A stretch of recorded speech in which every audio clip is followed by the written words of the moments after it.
Okay, so we are here to talk about artificial intelligence and how it can help, maybe how it can hurt. Pros and cons of artificial intelligence for the church, for religion.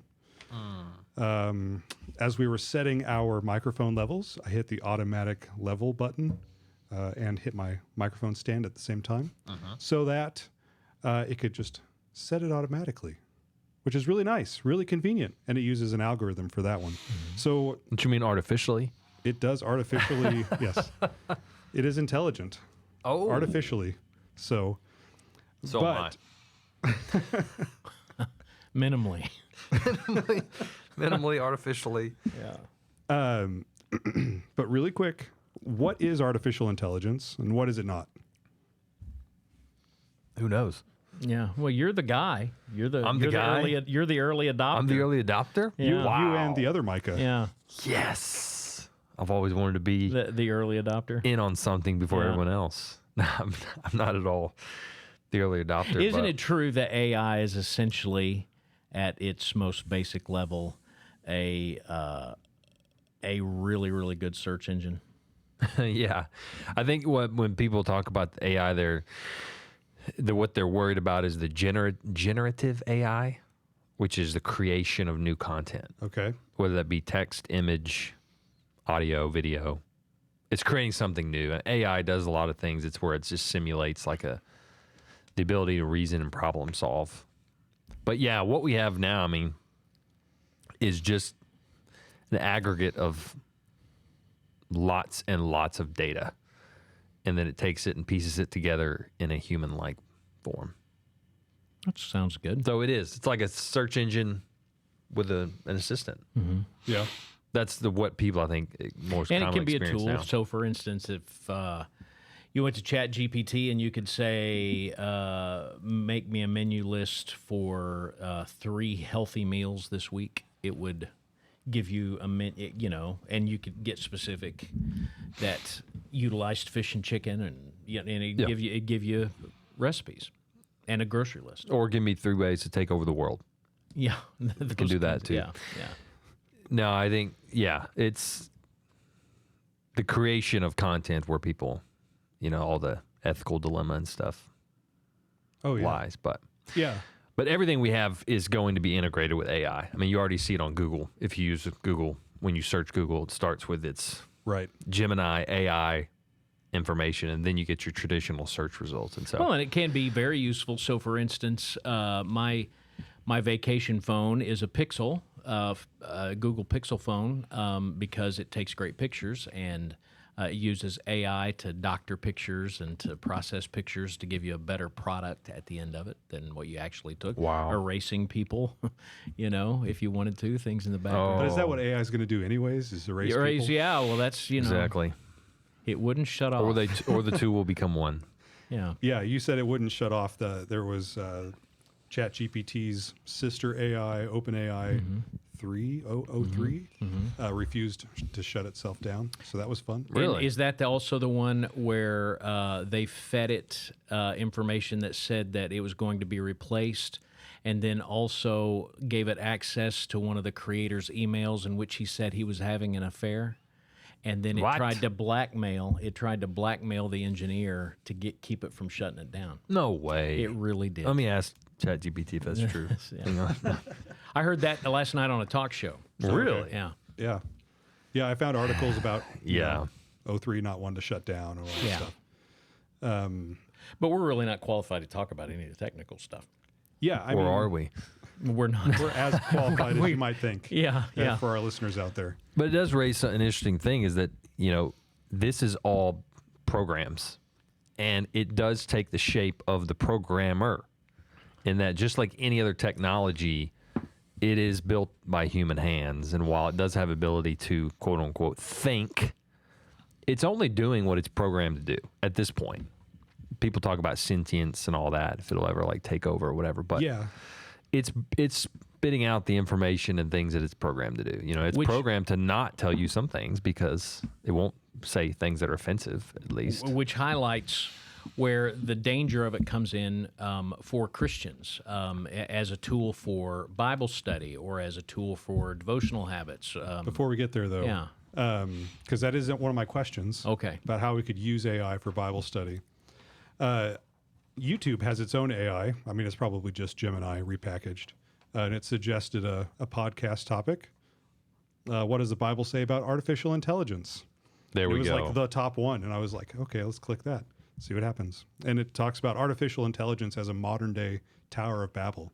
That's exactly right. I thought, man, that's pretty good. And even still, I heard someone else talk about this. Like AI is now able to communicate with other AIs. Like different AIs are communicating with each other, but they're communicating in languages that aren't human languages, beeps and boops and all that stuff. Whoa. Alien speak. Yeah, I mean, if you can find like recordings of it on YouTube and stuff where you're like, oh, that's two different AIs, just AI assistants making plans for some wedding or something, and it's just Seriously? beeps and boops and stuff, and it's like, oh, that's really cool, but we can't translate that. So what happens when all the AIs get together? Anyways, I just thought it was really interesting that YouTube was suggesting we talk about AI. They want us to defend it. Probably, and we'll get to that later too, I think. So there's a lot of money tied up in this thing. Yeah, definitely. But you had mentioned like fake videos, images. I mean, we even have music that can be generated through AI, where you just type in a prompt, a sentence, a paragraph, whatever it is. You type in a prompt and you get a song back, and it's clearly lifting from popular artists, Sure. or artwork that's clearly lifting from other artists. So we have these like a deep fake is not the term anymore.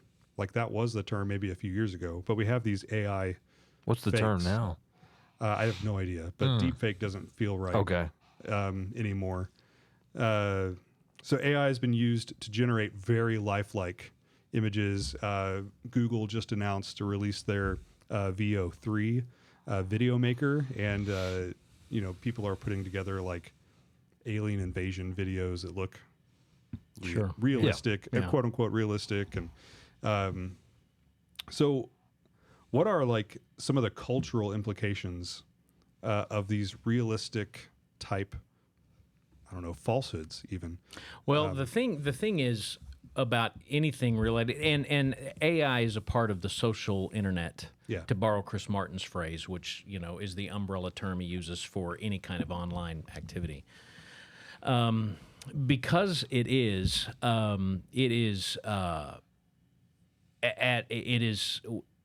the danger is that we can become even more algorithmically directed.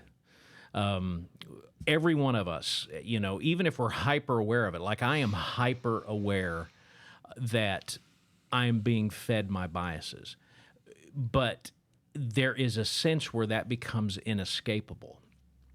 And being aware of it and feeling the tug of its inevitability, it's like Thanos, a little bit. I am inevitable. Yeah. There are lots of people who are naively ingesting. Like there have been multiple instances in the last 3 or 4 days where I have Google searched something and the AI answer was wrong. Yeah. And so if I were not a critical thinker, if I didn't already know what it was that I was asking for and have some background with the information, I would have thought, oh, well, this is true. And it was patently a false thing. So it is, as you mentioned earlier, it's at the mercy of those who are programming it. And because of the nature of AI, billions of people on planet Earth are programming it. It's learning from us. It can cultivate us and steer us in our fallenness even more. So what do you do then when you're presented with something that's scary or inaccurate from an AI? Well, Go to the library. yeah. Here's the thing. Here's Yeah. the thing. If we're presented with something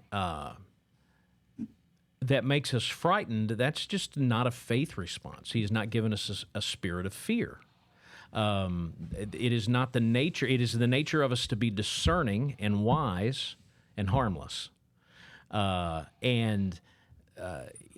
If we are fed something that makes us fearful, then that should be a flag that either my faith is not in the right direction, or this thing is threatening the underpinnings of my faith. So I think the fear. I mean, because I could let myself go down a rabbit hole. I mean, I became an adult in the age of the Terminator movies, and the Skynet and the whole 9 yards, and that was a true story, right? It's absolutely true. It really happened.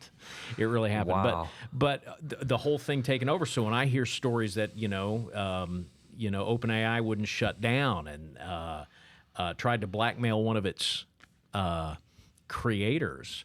That could raise a fear response in me, and I need to steer my attention to where it needs to be. Yeah, like I think there's an issue where AI seems very authoritative. Like whenever you Google something, you get all these different links, and like you can see like this person wrote this blog post or this. When it comes from AI, it feels like it comes from an all-knowing, omniscient source. So I think people kind of subscribe like some really strong power to AI. And I think it's going to create where more people are more likely to believe it. And so when it does say just outright made up nonsense, but it says it very dogmatically. It does. Yeah. Now, the one positive is, like, I know when I use ChatGPT, it always gives sources. So like if I ask so does about Gemini. something. Gemini does. Yeah, they cite their sources. So you can click the source and see exactly where they pulled the information from, and then you can verify if it's true, if it's not. Yeah. So it's just like anything else. You can't just assume anything off. This is like if your aunt called you and told you, so and so, whatever. Yeah, it's just like anything else. You have to verify it. Yeah. Verify the facts. Yeah. Be discerning. I was asking Grok, Twitter or X's AI, to help me with creating like a tagline for the Gardner Hope Mission Gardner website. And I already had something in mind, but it helped me like narrow things down a little bit. And it said it's still too long. The tagline's too long. It's like 13 words, but it needs to be like less than 10. And I was like counting the words. It's 9 words. Yeah. Why are you saying? And I asked, why are you saying that it's 13 words when it's only 9?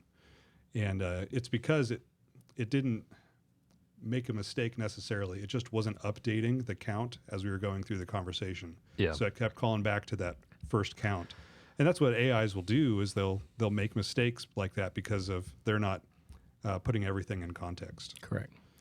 And it's things like that make me think we're really a long way away from having to be deeply concerned about it. I just don't think it's as smart as people think it is. I would insert myself For and what say, we know, the levels that we can see. I would say the reason that it is dangerous is because it's not as smart as we give it credit for being. And so, I mean, I've just been doing this way too long to not absolutely believe that there are people, doing Bible study using AI, and they're getting steered towards their algorithm, so their biases, number one. Number two, they're at the mercy of the information fed to it.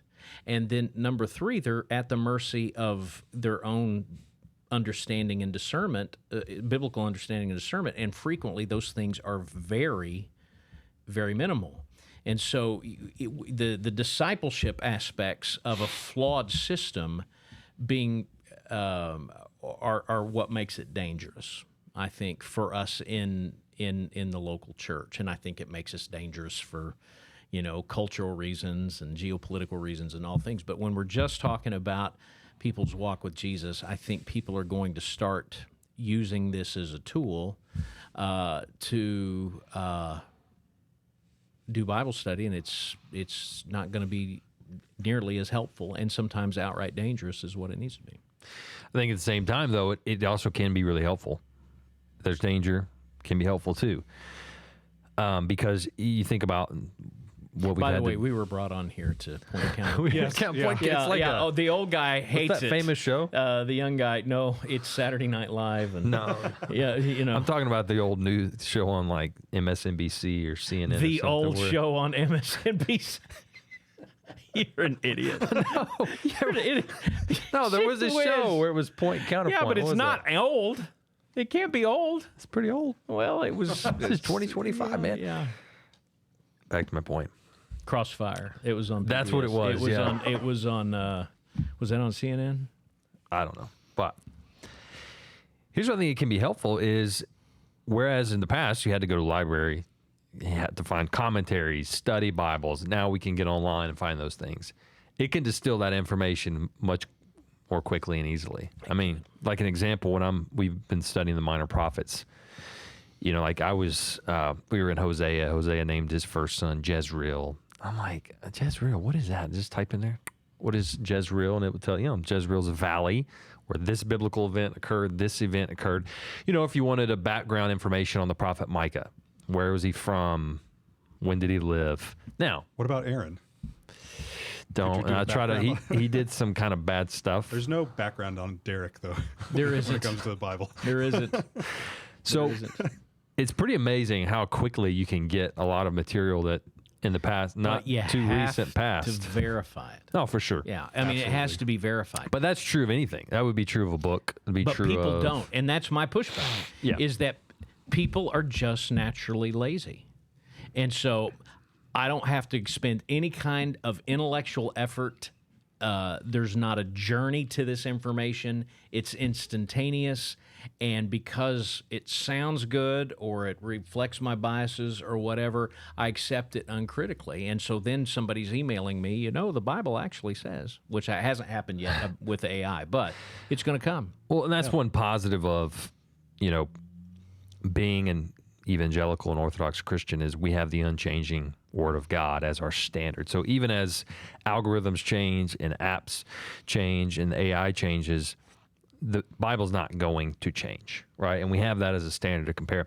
I think what's more concerning to me is not the people using it for Bible study, but people using it for therapy, pastor, Okay, yeah. counselor, helper, through life situations or through just a journey and how's the AI going to steer them and what sorts of philosophies and worldviews? Well, and just the unwell people who have, Yeah.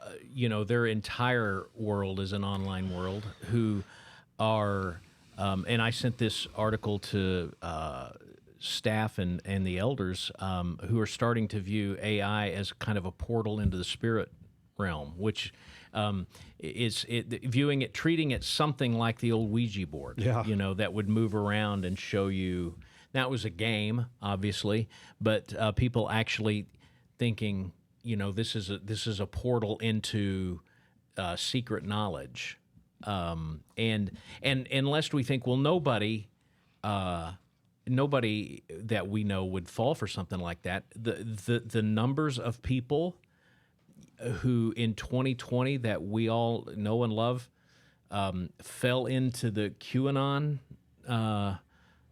conspiracies. I mean, if you're scared and you want something to be true, you can make it true. And so I just have two recent experience with QAnon as a pastor to dismiss the possibility that someone in our church may already be looking at AI as a portal to secret knowledge. Well, I think the thing that's weird is the AI, because it communicates in a human way. It's very friendly. It's very affirming. Yes. It's very conversational. It always follows up with a question. It's like almost what people are looking for. Like, I'm looking for someone who won't judge me, but who will listen to me Yeah. and talk with me. And so there are AI girlfriends and boyfriends Yep. and AI friendships and all sorts of relationships that are being replaced with AI.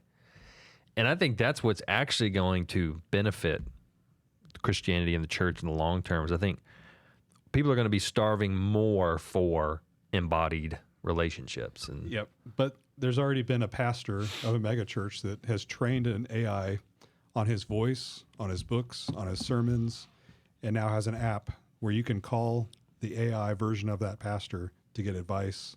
Yeah, that's what we have prayer. with Derrick. And it just says, whenever you call it, it just says, stop it. Stop it. That's right. Talk to me, Goose. But we don't charge That's how it $50. answers. Yeah. That's how it answers. Then it says, stop. Yeah. Whatever you're doing, Yeah. Stop being an idiot. stop being an idiot. Talk to me, Goose. What is it Dwight says? Yeah. Don't be an idiot. Just think Yeah. of what an idiot would do, and I don't do that. Yeah. Changed my life. Greatest advice. But That yeah. would- yeah, no, that's absolutely. I mean, they have AI of people, celebrities, or there's Jesus. I don't know if you saw where they set up in a monastery, or it wasn't a monastery, it was a church or cathedral in Europe somewhere, and it was AI Jesus. You go in the confessional and you could talk to Jesus, and so there's things like that. Sorry, is that what No, you're saying? You're fine. Keep going if you want. I forgot where I was. Oh, okay. You're was it? imagining how helpful to the world it would be to have AI Derrick. Yeah. It'd be entertaining. Your I don't own know where I was personal going Derrick. before that, but Yeah, that would be really yeah, entertaining. Yeah. An AI Jesus, just trained on his On trained his the words, his teachings. Yeah, but there's going to be bias there. Yeah. So there'd have to be. So yeah, because you're going to say, okay, well, I'm going to train AI Jesus to say, woe you hypocrites, or I'm going to train Jesus to say, the greatest of these is love, and that's Paul, but just veer into the love sayings of Jesus, and you can build quote Depeche Mode from back in the day, your own personal Jesus, and he can. That's a song. That is That was a song. That's right. That was made before MSNBC came out, I think. So, But I do think with the AI being so affirming, it's going to turn us. Oh, this is where I was going. People are going to have a stronger hunger for embodied in person. I think as we get more and more automated, this is already happening. I agree. There's that it's going to already be an opportunity for the church to stand out greater. It's like when you're in the desert, that hunger for water. I think we're going to be in a Some human. would call it thirst. But yeah. That's really smart. That's really smart. He's the tapestry of grace. Amen. Amen. There's going to be a hunger for real, raw social connection. Because think about, and I think what we have to think about For well people, that's true. There are unwell people who have never recovered from 2020. And there will be people, though, I think, that grow up with this kind of stuff that won't know how to have real, raw relationships. Yeah. Well, again, and not to go down this or to be unseemly. I don't know, what age group is listening, but Don't be unseemly, there's please. very real data that the young men who are addicted to porn have no idea how to relate sexually. So you have these young men getting married who have terrible sex lives with their spouse. And it's because they have only gotten used to sexual gratification virtually, and they don't know how to relate. So, I mean, I do think that there are going to be people who become so addicted to only online interaction that it becomes hard for them to interact in the real world.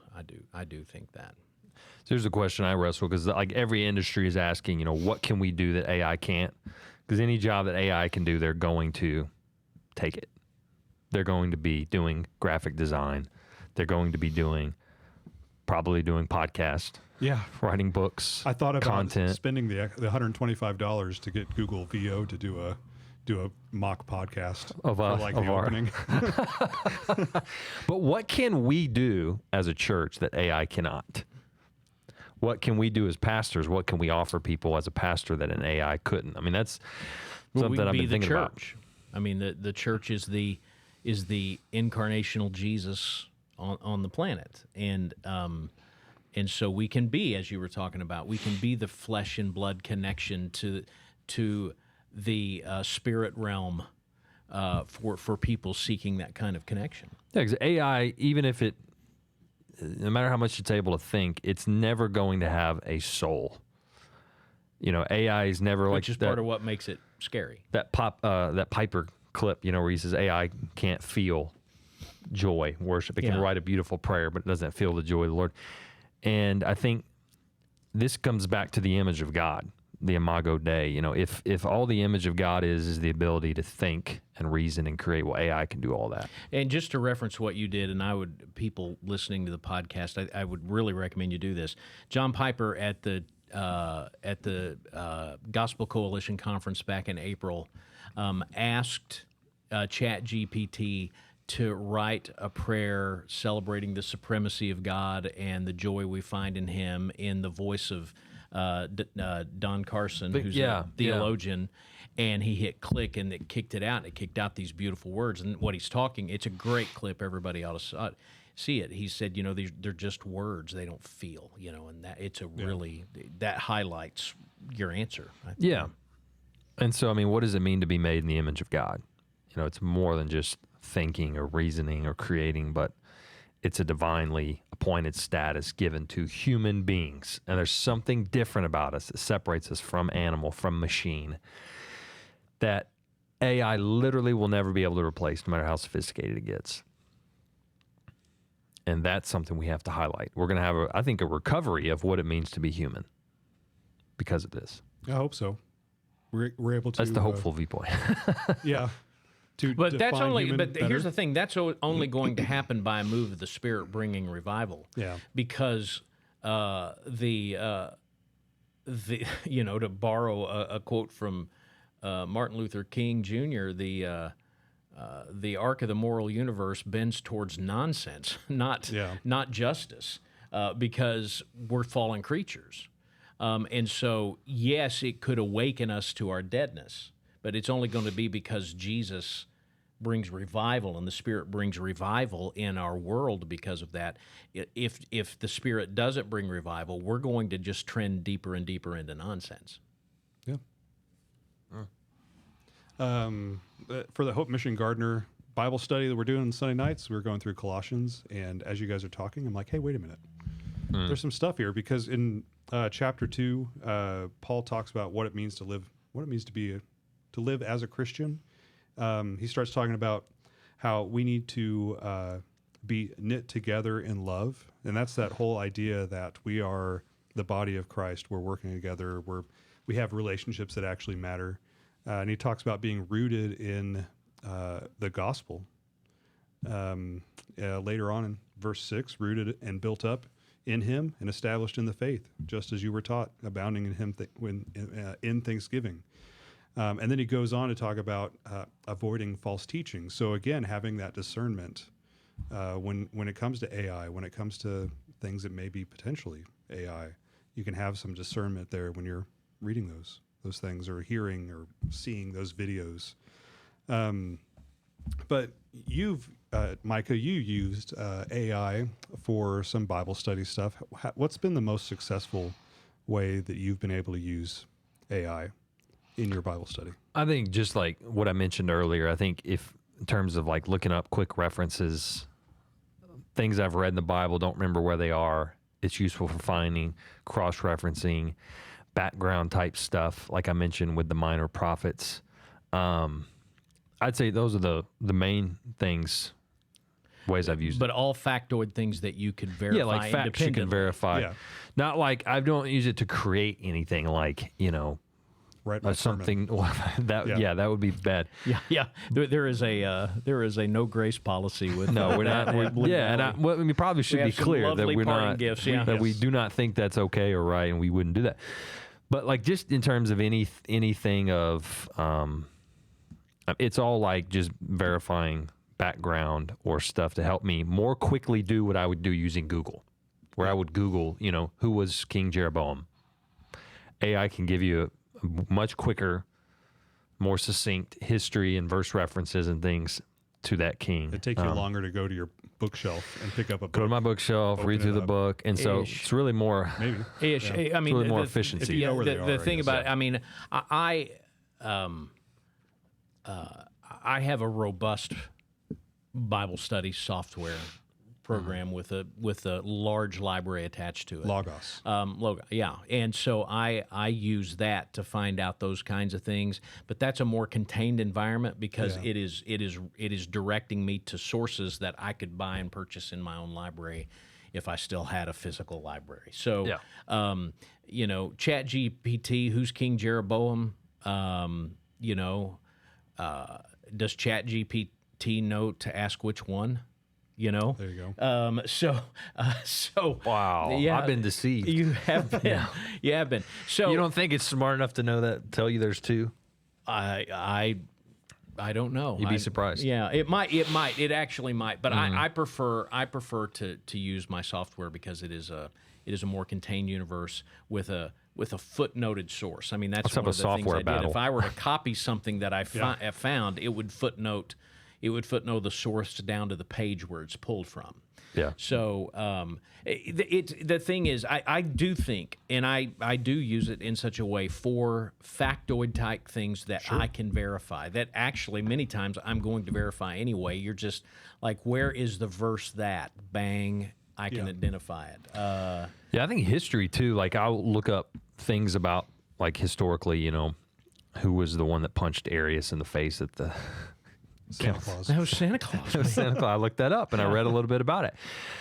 It was a quote from C.S. Lewis. I couldn't remember, and I typed in a few words, and it helped me find a quote from this person. And you could even ask, well, what's another quote from Spurgeon on prayer, and things like that. So for me, finding information in a much more efficient, succinct way is helpful. And with me knowing enough to know if it's giving me what's accurate. And I have no problem, honestly, as grumpy as I can be about it. I've got no problem with its use that way because it is, at that point, a glorified search engine, a more robust kind of search engine. I do want to point out to you, just so everybody knows, Micah knows this. I mean, if you were found to have used Chat GPT to generate sermon context, it is grounds for immediate dismissal. I mean, that would be verified by the elders, and you'd be gone at Blue Valley. That's how serious we take that thing. That's good to know. Yeah. Well, I think it removes the spirit-led aspect of writing. Yeah, what I've said all the time. Yeah. Our goal, thankfully, is not to preach a good sermon. Our goal is to bring a word from the Lord. And ChatGPT could preach a good sermon, but not bring a word from the Lord. Yeah. It can probably write a better sermon than we can. Oh, it could. In terms of because it just knows how to arrange words, and it has a much bigger pool of words than we do. But at the end of the day, we are doing more than just, Chat GPT or AI does not know our congregation. Right. Does not know the needs that they have. Yeah. That's why preaching, and this goes back to watching a sermon on the internet. It's not the same to go online and watch John MacArthur or John Piper preach as it is to watch your pastor who knows you and who's with you in the room preaching to you, whereas to watch a guy preaching in California, Minnesota, or wherever, to his congregation. I think there is something to the embodied preaching that is important as well. Well, even like Sunday school curriculum, at some point, at some level, you're modifying it a little bit to fit your group. Because, contextualizing. So zooming in even more. I will say something I came across as really exciting with AI is the way it's being used in Bible translation. I want to say there's still like over 3,000 languages that have no Bible. Correct. Oh, that's cool. And there's a few companies who are using AI to significantly speed up. Apparently it takes like 23 years to get the whole Bible in one language, over $1 million. And there's a company who's doing it in like 3 or 4 years. And so because all they have to do is translate one part. Adoniram Judson did it in 10 years and was in prison, some of it. So, I mean, I don't know why it's taken And like these people's- everybody died. Yeah, so. that's right.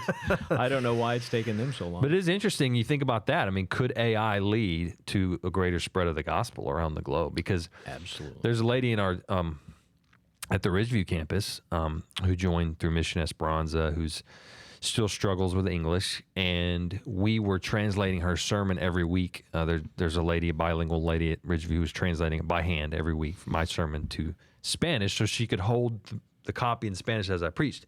Well, her husband found an app where, as I talk in English, her phone hears it and translates it to Spanish in real time. Is it just Google Translate?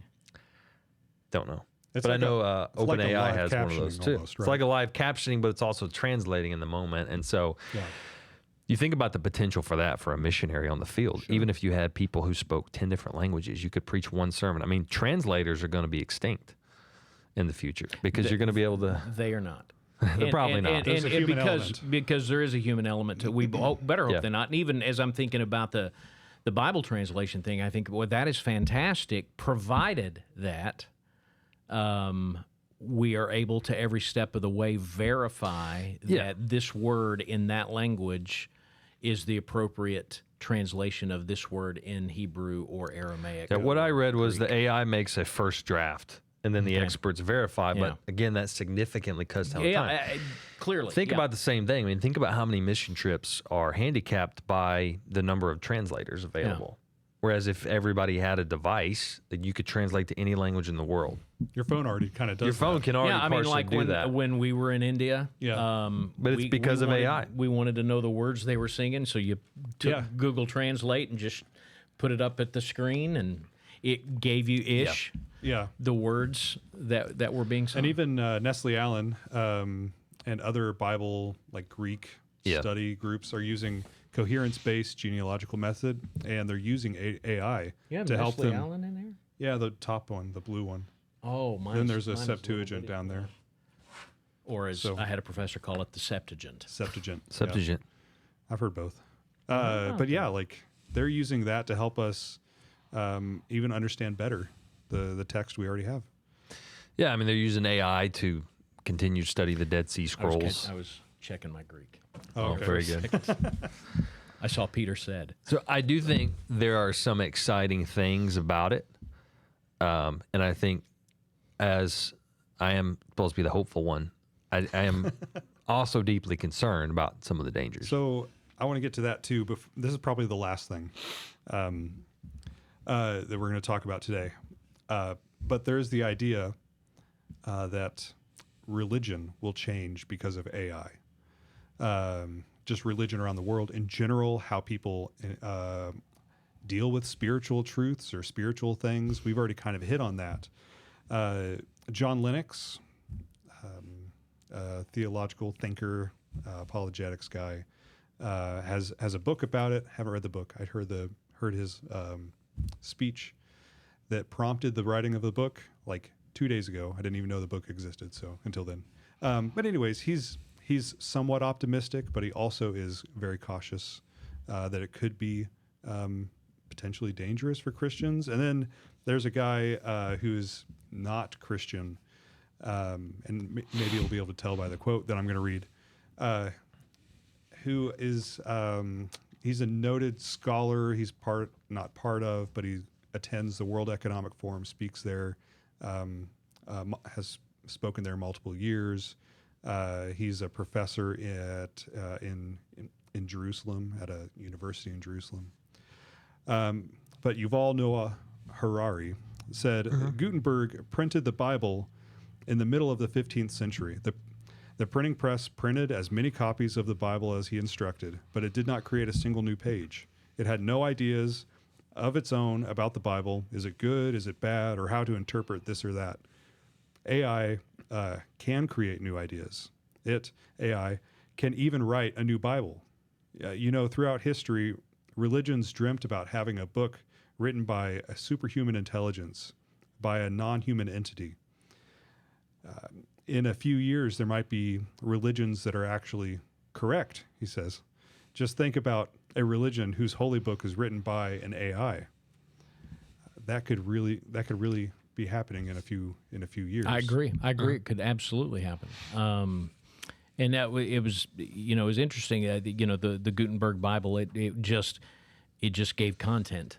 Yeah. The powers that were threatened by people having access to the content. What AI does is provide you multiple interpretations, and that's what makes it fundamentally different than something that's just saying, "Here's the word." Yeah. Well, and it can create something new. I mean, in theory, it could take all the religions of the world and put them together in a way that thinks it's best and create like a super religion. Coexist. That's it. I saw that bumper sticker. Yeah, that's right. They've already got a logo.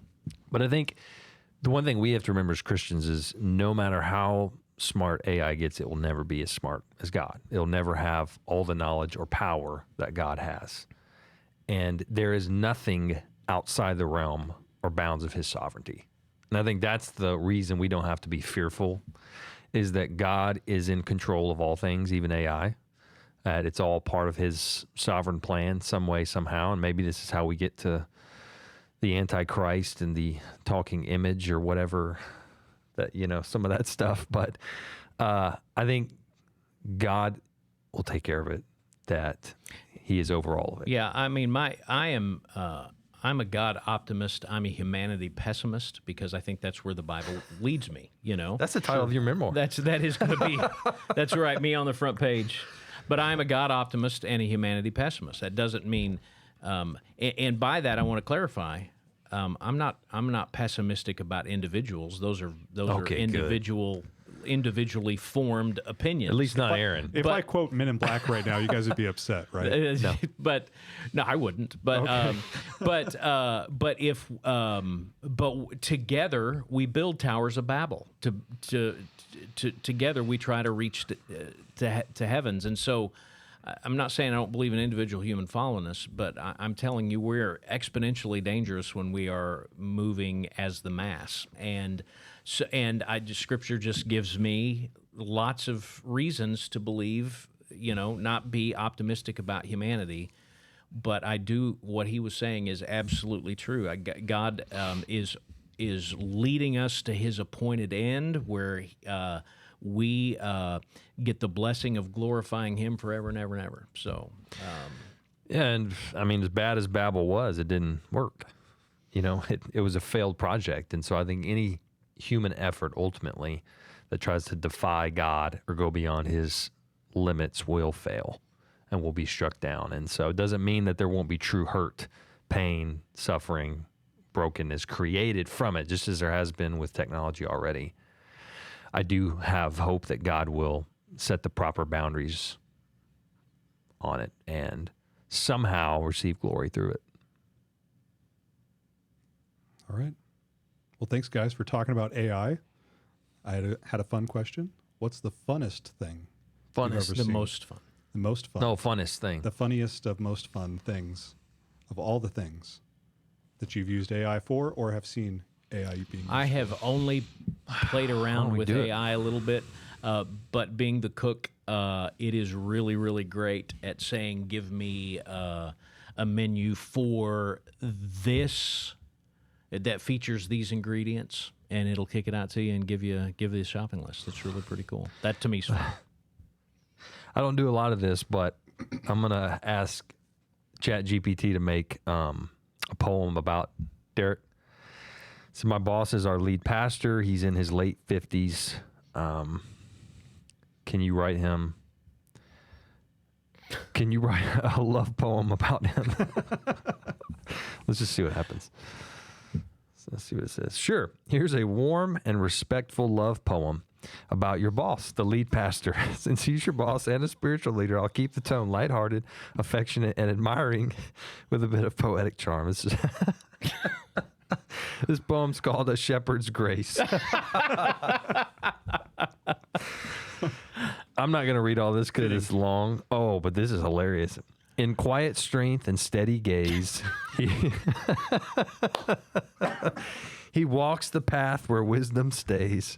A shepherd not with crook or staff, but words that guide and hearts that laugh. Yeah, that's me. It just got me. I see a line about each wrinkle carved by prayer at night. Well, the thing is, I just shepherded us. We are recording this an hour after a tornado warning, and I got us all to safety. I'm going to say you don't know him at all and see what it says. Yeah.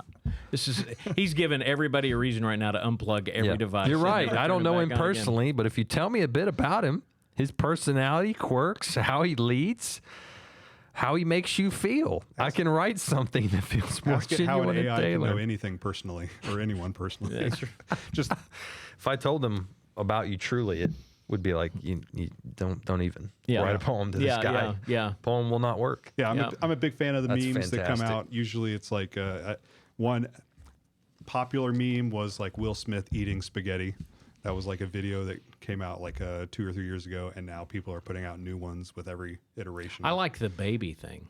Oh, when the baby babies of- start talking and Yeah. They take any regular video clip Yeah. of like a podcast like this. Can you do that for us? And then the babies are. I don't even know how they did that. We're gonna Also, find it out. probably cost money.